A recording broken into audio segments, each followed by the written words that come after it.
C'est un thème qui est intéressant, c'est jardiner au naturel. Comme avant 1950. Hein, quand on bannissait un peu tous les insecticides et tous les produits de synthèse. Le jardin, le nôtre, c'est une méthode que j'utilise moi depuis une quinzaine d'années, qui ne rentre aucun insecticide. Des fois des insectifuges pour chasser, mais très rarement, et surtout pas d'engrais chimiques. Je veux que quand mes petits-enfants sont là, pour qu'ils puissent manger une tomate, une carotte et autres, sans avoir à la nettoyer, simplement la frotter, tout est fait pour en même temps attirer les oiseaux et attirer les insectes pollinisateurs. Déjà, au jardin, c'est de faire venir tous les insectes. Les insectes, mais des insectes pour butiner, c'est-à-dire que mes parcelles, je vous en parlerai un peu après, sont au carré et sont séparées. Et dans le jardin au naturel, 3 règles.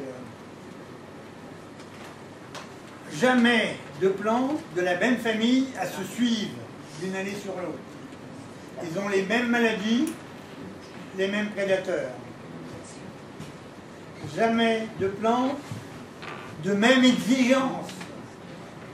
Exigence, nourriture. Non, mais ça, vous verrez, je vais vous expliquer ça. Là, on marche pour 3-4 ans et sur une plate-bande à part. Et jamais aussi de plantes de même racine. C'est-à-dire, vis-à-vis de toutes les racines, on les met ensemble. 6, c'est toutes les plantes vivaces, dont les fraisiers, qui vont rester plus de 2 ans, 3 ans, les artichauts, les asperges. Hein, il n'y a pas besoin d'en faire un hectare. Et là, c'est ce qui tourne tous les ans. Donc là, c'est pareil. Alors moi, j'ai pas fait ça comme ça. J'ai fait 5 parcelles. Comme sur le côté supplémentaire. Mes parcelles sont de la grandeur d'un abri qui se déplace. Car mes tomates ne mouillent jamais, ce qui m'évite de leur mettre de la bouillie bordelaise. J'ai un abri, une serre mobile, aérée tout autour, et qui couvre dessus, c'est tout, et on les arrose qu'au pied. Là-dedans, cette année, il y avait 45 variétés. Toutes nos tomates ne reçoivent jamais l'eau de pluie. Si vos tomates, comme beaucoup cette année, mouillent, c'est le milieu. L'eau, le soleil fait pousser les champignons. Donc là, plus de tomates. Et il y en a beaucoup cette année que malgré les traitements, plus de tomates. Nos premières tomates, on les a mangées fin mai, on triche, on fait des cultures ratées, toujours avec des abris, et on en a encore. C'est la dernière, c'est les fruits, c'est tout ce qui est tomates, aubergines, poivrons. Tout ça, c'est de la même famille. Ça a épuisé. C'est épuisé, donc c'est ceux-là qui vont monter et tout descendre. Ça ici, je mets les améliorantes. Je vais vous dire lesquelles que c'est. Les améliorantes. Donc c'est ceux qui fixent l'azote de l'air et qui enrichissent en azote. Et là, comme ça enrichit en azote, on met très peu d'humus.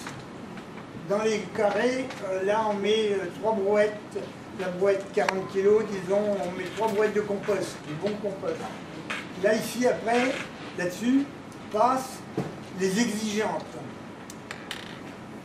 Les feuilles, les racines, parce qu'on a inversé, et là, disons, les fruits.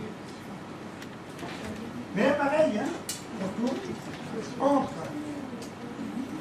de la pelouse.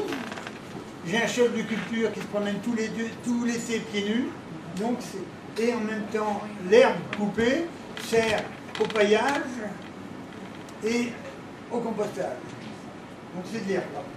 On coude à côté et on recule. Donc on ne soulève pas. On ouvre le terrain. Et ça, c'est la vraie qui a été inventée par M. Grelin, la vraie grelinette. Alors il y en a à 4, il y en a à 2, ça dépend après du terrain. Quand vous achetez un truc comme ça, il faut toujours que les brancards passent de chaque côté de votre corps. Dernièrement, j'en ai vu dans une jardinerie, ça l'est pas. Ça, c'est l'outil principal que je passe dans toutes les parcelles.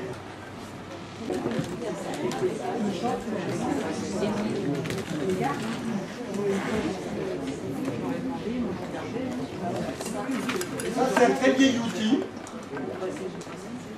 Ça, étant donné que chaque côté, j'ai des pelouses et que l'herbe avance, c'est pour limiter mes carrés et pas être envahi par l'herbe qui avance. Oh, ça s'appelle pas, c'est bien tout ça. Donc, là, disons que ça, les grands-parents disaient que c'était des tailles près. Ça, c'est pareil, ça a déjà une quinzaine d'années. Ça, c'est pour désherber en même temps, pour faire du guéret et dans les châssis. Donc, on défonce que de ça. Ça ne retombe pas. Et ça suffit. Et ça me permet de l'herbe qui est en surface, de la tirer parce qu'elle est dans la partie. Et pour biner dans mes parcelles qui sont là, surtout que là, j'ai un grillage autour pour les lapins, je suis à la campagne, et les chevreuils, il faut quand même qu'ils me laissent un peu de... et que mes carrés font de 4 de large, 4 mètres sur 7, qui est la grandeur de mon abri. Et pour désherber, c'est simplement ça. Ça monte tout seul, et puis comme mes parcelles, des fois, sont assez grandes, ça rallonge. On fait de l'arrosage, comme dans tous les abris, des grands coups, mais pas souvent. On oblige les racines à descendre. Quand on va arroser fort, et puis on n'arrosera que dans 8-10 jours. Ça dépend du temps, du soleil. Mais le but c'est de, même pour une pelouse, c'est de ne pas faire des petits arrosages. Parce que si vous partez en vacances, là c'est que là que ça pousse. Faut que la racine, on l'habitue à descendre. Comme ils font en Espagne, où ils mettent de l'eau dans tout le carré et de façon à tout... Alors là, on va passer au carré numéro 1. Les plantes améliorantes. Même nos haricots ne sont pas arrachés. Ils sont coupés. Et on les laisse sur le terrain. Si vous arrachez, vous mettez toute l'azote au tas d'ordures.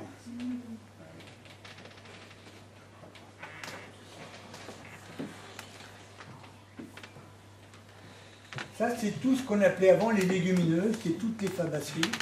Toutes les fabacées ont l'avantage, disons, d'enrichir le terrain. Et là, ça va... voilà, disons que c'est après disponible. Donc comme là, coupé à la base, et on fait en bêchant. On ne bêche plus. Et au printemps, ça va être impeccable pour y planter toutes les exigences. Et là, on met à peu près 4 brouettes de compost maison. Parce que là, ça va avoir apporté l'azote, mais pas l'acide phosphorique ni la potasse. Donc, il faut un complément. Mais un complément, disons, à petite dose.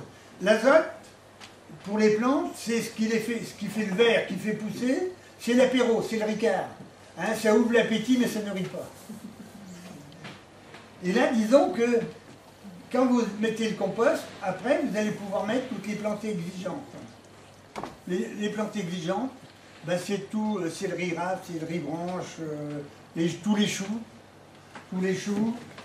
Qu'est-ce que j'ai mis ben, les topinambours. Là, les topinambours, vous n'avez pas intérêt à les mettre, maintenant on les met ailleurs.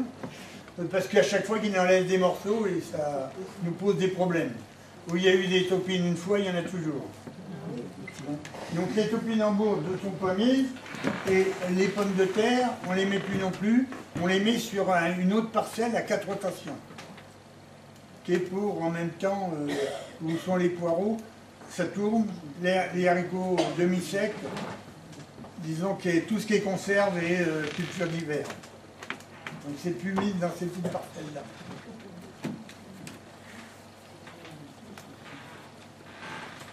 Quatre brouettes pour notre parcelle. 4 sur 7, 4 brouettes de compost. 160 kg de compost maison. Pareil dans les rotations à 4 onces pour les poireaux. Alors, il n'y a qu'un chou qu'il ne faut pas mettre dans ces conditions-là. C'est le chou Bruxelles. Si vous mettez du chou Bruxelles dans un carré très riche, ben vous n'aurez pas de petites pommes. Ils ne vont pas faire les petits choux.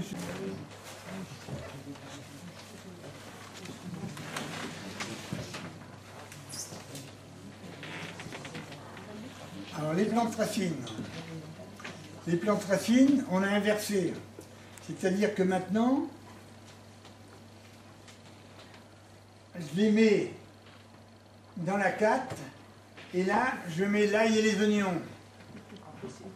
Parce que nos anciens, toutes les carottes, les mettaient après l'ail, ce qui leur évitait d'avoir, disons, le verre de la carotte.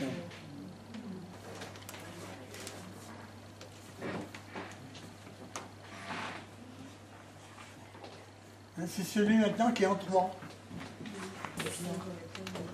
La roche est un légume feuille qui est plus cultivé depuis les années 50, mais que tout particulier devrait faire. Ça se consomme en épinards. On a 3-4 plantes comme ça qui est plus du tout. J'ai dû vous en amener ici une fois de la roche. Il y a la roche et en même temps il y a un kénopode, le kénopode amarante.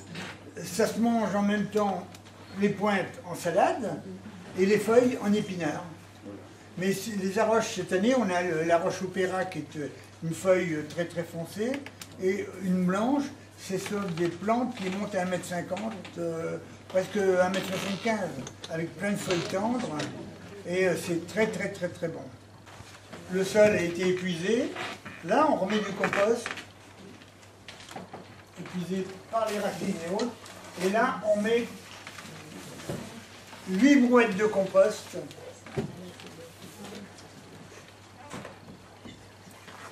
pour mettre la serre abri pour les fruits. Et on peut faire du jardin comme ça. Disons que c'est un jardin sauvage, c'est un jardin productif, surtout que toutes les parcelles autour sont, comment je vais vous dire, plantées de plantes simples, de dahlias, de zinnias, de cosmos, que des plantes qui attirent les auxiliaires, qui attirent les cirques, les chrysopes, les consommateurs de buissons.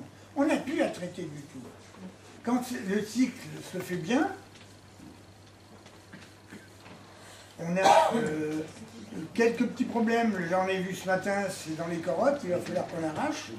Il y a les campagnols qui sont en train de casser la croûte. Il y a de grandes chances qu'on en arrache et puis dessous, il n'y a plus rien. Hein, mais on en a fait un peu plus, on a fait leur part.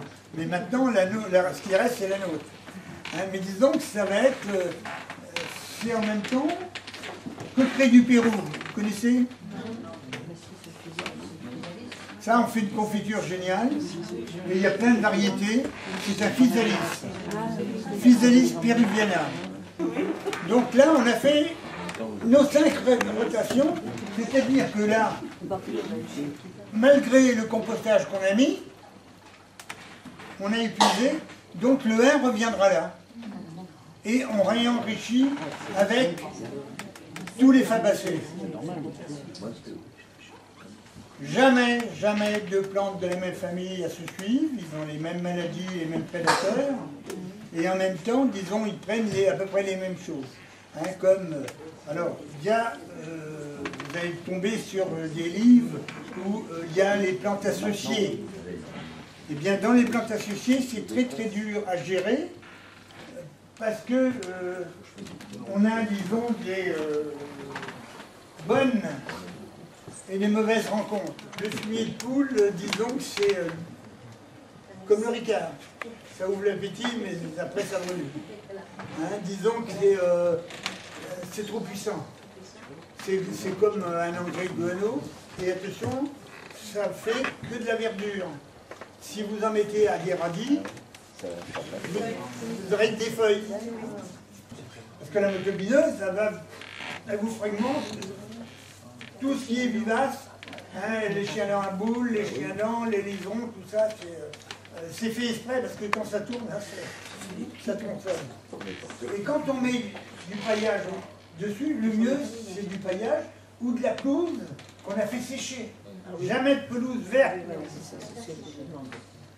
Vous tondez, vous le laissez sur place, et après vous retondez 2-3 jours après avec le panier, et là vous la ramassez. Et là vous paillez avec ça. Hein? Alors ça, moi, même ça, je ne peux pas le faire. Parce que premièrement, j'ai des poules en liberté qui grattent là-dedans pour aller prendre des vers de terre qui sont en surface. Et ma terre est très froide. Si je la paille, elle ne se réchauffe plus. C'est comme si c'était une couverture. Je ne ferai plus de sculpture de printemps. Donc, même en BRF, j'en fais, je le mets en sac et je le laisse à pourrir, et où je le remets au pied des palisses. Hein, disons que ça, c'est le retour au pied de ceux qui l'ont fourni. J'attache des fagots comme ça. C'est pas pour allumer le feu. Dans 2-3 ans, je pourrais allumer le feu. Là, les abeilles solitaires viennent dedans, creusent, et vont en même temps faire la pollinisation. C'est ces petites guêpes qui viennent vous boucher le trou à la fenêtre, hein, et qui remettent de la terre par-dessus. Hein, la petite goutte d'eau qui doit passer de la fenêtre, là. Ben oui, mais si vous leur mettez des habitations comme ça, ils ne viendront pas, ils vont venir là-dedans. Hein, parce que j'arrive en même temps à les piéger, moi. C'est-à-dire que dans mes bambous, je leur mets des tubes et je vois, là vous en avez dedans. Avec les séparations, des feuilles, là c'était des mégachips, là qu'ils ont coupé les. Vous avez des fois les rosiers qui ont des confettis qui ont été découpés là. Et ça, c'est la grandeur de ça pour mettre devant l'œuf. Et là vous avez les séparations. Et puis après, un peu de pollen. C'est le genre de truc qui est commercialisé, mais qu'on peut faire facilement. Hein, parce que, disons, quand on dévisse, on relave tous les compartiments. Enfin, et c'est d'attaque. On peut faire le truc assez génial. Voilà. Il y a eu des petits coups de mortaise, là, ou de scie, là, pour pouvoir... on peut le faire en brut. À chaque fois que vous traitez en chimie, vous les tuez. Et tout cela sont faits pour en même temps la fécondation des fruits. C'est eux qui vont prendre le nectar, le pollen. Et si vous tuez les pucerons, vous tuez la plupart du temps la larve de coccinelle. C'est une petite larve qui est assez longue, qui a 6 pattes devant, et que les gens, quand ils voient ça sur les rosiers, qu'est-ce que c'est ce prédateur? Tout de suite, on prend la mitraillette, on leur donne un coup, on détruit tout ça, et ça c'est une catastrophe. C'est des oiseaux. Donc les oiseaux, tous les oiseaux bec fin. Les oiseaux bec fin, c'est tous les oiseaux. Les mésanges, alors c'est le trou de la mésange, c'est plus petit que ça. C'est j'ai cru qu'elle allait s'envoler. C'est bestiole, non? Si vous avez des chats, il faut bricoler des nichoirs à balcon, de façon que s'ils montent dessus, ils ne peuvent pas attraper les petits par l'extérieur. Il y avait beaucoup de pots qui étaient fixés chez les façades.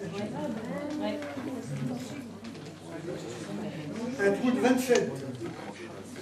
Si le trou il passe à fond, voilà, c'est le petit oiseau domestique qui va prendre l'endroit. Et là, c'est plus un insectivore. Un type de nichoir aussi pour les et pour les papis, c'est avec les petits-enfants pour faire des nichoirs et puis on fait faire ça aux enfants. Alors ce principe aussi intéressant, c'est qu'il est inversé. Hein, c'est-à-dire que l'ouverture, elle est là. C'est pour les grains pro. Hein, voilà, il monte aux arbres et là, il va monter et là, disons la chambre est là, sur le côté devant. Voilà, hein, la planche elle est là, disons que c'est... Et les grains pro, c'est un insectivore qui est assez génial quand vous le voyez travailler. On a eu dans un autre nichoir à grains pro, c'est une citelle. Mais la citelle torche-peau, elle aussi, elle a préféré quand même un nichoir qui avait deux sorties. Une entrée et une sortie pour pouvoir partir en douce. Parce que c'est le seul petit oiseau qui descend le long des troncs la tête la première. Hein, ça c'est. Ben c'est pareil, c'est que quand, disons, on fait sur le jardin au naturel et autres, on observe beaucoup plus la nature. On est dans un grand ensemble, on est dans un, comment on pourrait dire, un grand roman, où surtout il ne faut pas arracher de pages. Si on détruit même tous les pucerons, on arrache une page et on ne peut plus lire ce roman nature. Donc il faut tout garder. Donc il y a des chapitres qui sont, quand je le dis des fois à des enfants, je dis c'est un vélo, donc il ne faut pas ôter les maillons de la chaîne. Et donc il faut un tout pour pouvoir faire le jardin naturel, faire en même temps, disons, tout l'ensemble. La biodiversité, hein, vous avez vu la liste des tomates, on va pouvoir faire plutôt deux variétés. Là actuellement il y a des tomates violettes qui arrivent, il y a des choux-fleurs qui sont plus colorés, qui sont des variétés, même dans les tomates, on va s'amuser avec les couleurs. On peut se faire plaisir avec la biodiversité. On a actuellement une grande chance au potager, c'est qu'on a un grand choix. On a des catalogues spéciaux comme ça. Là. Ça, c'est un basilic vivace. Il est vivace. Il ne fleurit, pour ainsi dire, pas, et on le fait que de bouture. Et il ne gèle pas? Il gèle pas? Non. Ça dépend aussi. C'est le persil. C'est le croisement naturel du persil et du céleri. Ah d'accord. Ça s'appelle le cocher. C'est la poire de terre. Ah oui. Il y a la poire de terre, parce qu'elle est ronde, comme une pomme, et la poire de terre, parce qu'elle est comme une poire. C'est pas un fruit, hein. Les fruits dans le cœur, c'est le résultat du fruit. Oui. C'est là-dedans.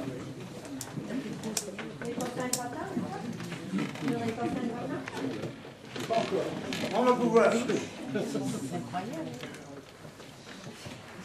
Ça, c'est pareil, disons, à voir au jardin, dans la biodiversité. C'était très très recherché jusqu'à dans les années 50. Et ça a quitté les jardins. C'est maintenant dans les fossés, dans l'île de Léron. Ah bon? Si vous allez dans l'île de Léron, si vous allez aux Salines, au port du Saline, vous en avez dans les fossés ici. Même en Charente-Maritime, à partir de Sugères, vous avez des grandes ombellifères, c'est ça. C'est le masseron. Le masseron, c'était même médiéval, c'était disons très très très ancien. Et c'est comme l'oseille du qui n'est pas du bon Henri, ben, on l'a plus dans les jardins et on l'a à l'état sauvage. Celui-là, il est à l'état sauvage, il est très important. On mange la racine. On mange la racine. La racine. On mange la racine. On mange la racine. Même celui-là qui est petit, il avait une belle racine. Hein. Ouais. Et ça fait rond comme un céleri. Ah non, c'est pas rond. Non, Non, c'est en comme longueur. des racines comme des carottes. Mais en bloc. Et ça peut rester 5-6 ans au même endroit. Oui. Hein, ça repart, ils sont repartis là. Voilà. Ça, c'était une souche élevette de l'île de Léron. C'est comme ce poireau là dans les biodiversités, qui est en même temps très très intéressant, c'est qu'il n'a jamais de verre. Et c'est un poireau on sème les gousses. C'est le poirail. C'est un poireau qu'on coupe. C'est-à-dire on va le couper, on va le mettre dans la soupe et il va repousser. Ça c'est pareil, ça fait partie des légumes vivaces et qui sont comme ça. Ça, il y en a un vilain en conséquence. Ça, oui, c'est un cerfeuil. Mais le cerfeuil musqué, Myris odorata, disons au musée Renaudot. Il y a un petit jardin devant là. Il y en a en conséquence. Il y a sûrement des graines à récupérer là-bas. Et cette année, bon, il y en a qui vont aller à La Réunion. C'est la Ils vont manger du Christophine. gratin de chouchou. Ça, c'est un chouchou. C'est Christophine. Ah ouais, c'est pas le chouchou qu'on met dans les cheveux. Mais disons, ceux qui vont aller faire un petit tour, on connaît qui vont faire un petit tour à La Réunion, c'est la seule cucurbitacée à graines uniques. Il n'y a qu'une seule graine dedans. Elle te dit que tu les donnes, il pousse déjà. C'est une courgette. Chouchou, c'est la Réunion. C'est la chouchou. Mais ça pousse et on peut les faire pousser ici. Ah oui, oui, oui. Bah, ça est d'ici. Hein. Oui, oui, parce qu'il y en a les règles dedans. Il y a les mettre sous La chériote, et ça, c'est Equia médule en latin. Ah, Mais cette année, il y en a eu en conséquence. et ça pousse comment? On les met, il faut que ça soit au chaud, sous serre? Alors, non, même dehors. Dehors de la Réunion encore, c'est plutôt c'est Madagascar. C'est une braide, la braide mafane. Ça c'est Spirantès. C'est une plante, il faut l'avoir, c'est une plante qui fait, on met dans les poissons blancs, les blaffes, qui fait saliver, c'est une plante qui pétille sous la langue. Alors ça, vous allez trouver ça dans le commerce bientôt, ça fait partie des nouvelles variétés, et ça c'est génial, c'est comme la courge des îles. Ça fait des soupes d'hiver qui sont assez... Ça se mange comme un cocon quand c'est jaune. Hein? Et c'est après, bon, il y en a une autre qui est lisse, qu'on appelle le cylindrica.